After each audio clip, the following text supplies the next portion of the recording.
about dinosaurs, right? And we know that dinosaurs existed because we have clear proof that they did. But they're not mentioned in the Bible. Yeah. I'm not sure the reference. I know that there is reference in the Old Testament to some big creatures. What's that? Book of Job, Leviathan? Yeah, so I know let me just say to begin, now we're getting into science, and that is like not my forte. So I want to be careful here and not say more than I should because I don't know a lot about this subject. But the Bible also doesn't say anything about computers, right? It doesn't say anything about automobiles. Yeah, true. But I guess all I'm saying is that I think the Bible, just because the Bible doesn't mention dinosaurs, doesn't mean that they didn't exist, or that from the Bible's point of view they didn't exist. I just think it was probably something that wasn't necessary to be in the Bible, perhaps. So, does that make sense?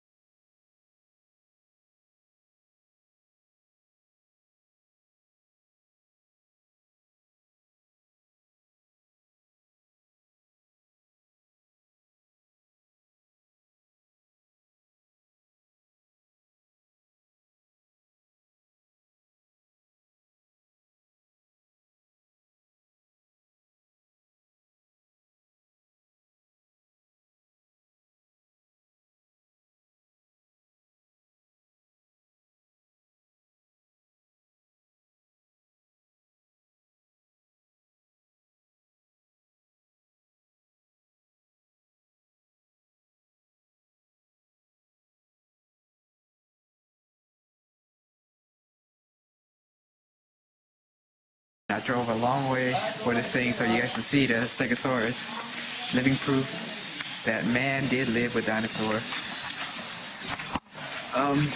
Here it is, the Stegosaurus, right here.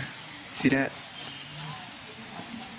And then there's some other kind of animal here, statue, but we would never have found this place if it wasn't for, look at this area. This is a huge area, but see the Stegosaurus there in the top prom area. A lot of carvings. Rex cells and soft tissue unearthed last week at a Montana excavation site. It's a tremendous find that scientists say could unlock the mysteries of extinction and could one day lead to real-life dinosaur cloning. Well, maybe. Well, North Carolina State University professor Mary Schweitzer is the leader of the discovery team that found these extraordinary specimens. She joins us now from Raleigh with more. Nice to see you, Professor. Thank you for having me. So tell us, how significant a discovery is this? Well, it has the potential to be very significant, but for right now, until we do further analyses, I think all we can say is it's really cool. Well, Professor, as I understand it, this was sort of an accidental discovery. You had to split one of the bones in half because it was simply too big to get into a helicopter, and in splitting the bone, you suddenly realized you had this soft tissue on your hands. Is that correct? Well, it wasn't quite that sudden. They had to split the bone in the field, as was reported, and when it got back to the lab and Carrie Ansell began preparing it, she reserved some of the fragments for chemical analyses, and so it was treated slightly different than most dinosaur bone is in the field. Is that amazing to find this kind of soft tissue in a fossil this old, and what can the soft tissue really tell us? Well, it's very amazing. It's utterly shocking, actually, because it flies in the face of everything that we understand about how tissues and cells degrade. It's not something that any one of us could ever predict or hope for. And I think that it's important to remember that we don't know for sure what it still is. It looks like blood vessels, and it looks like bone matrix, and it certainly looks like cells, and it acts like cells. But we haven't done the chemical analysis that let us say what it is for sure. Professor, a word comes to us that the capillary structure or something that you've observed is actually very similar to that of an ostrich, and I'm wondering, does this add fuel to the idea that the dinosaurs and birds were in fact related? Well, potentially, yes. Realize that the blood vessels in your bone look just exactly the same as well. Vessels at the level that we reported in the paper all kind of look the same. It's the molecular constituents that differ from one animal to another, or from animals to humans.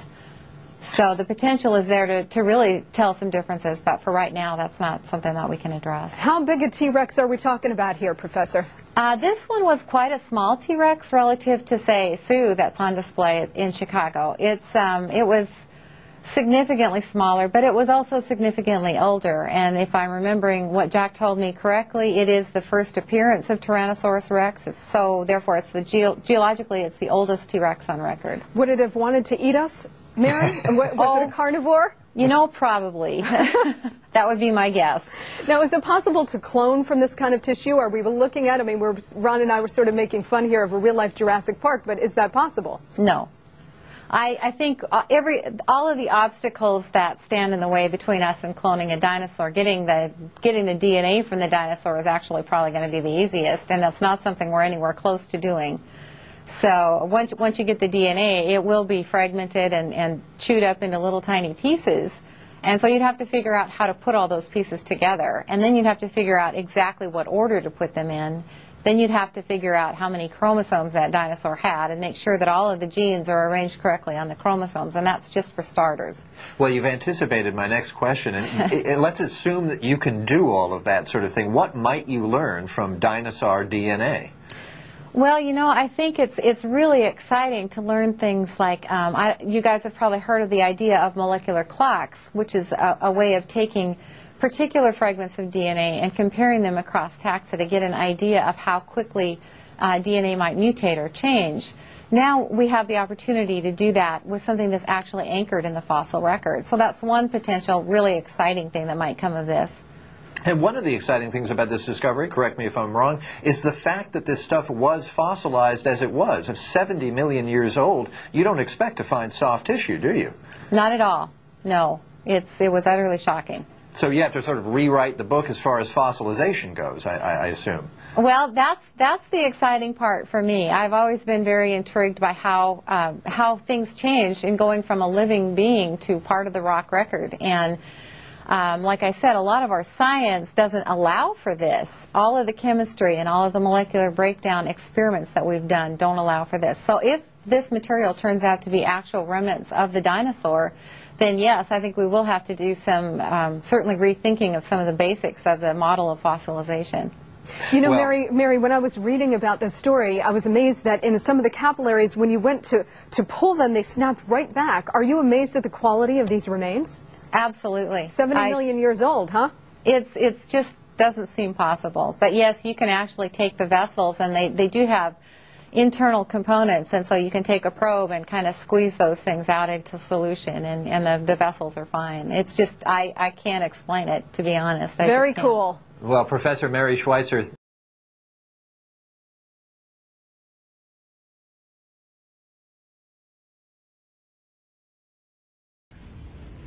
an asteroid the size of the Isle of Wight, hurtling towards Earth 20 times faster than a bullet.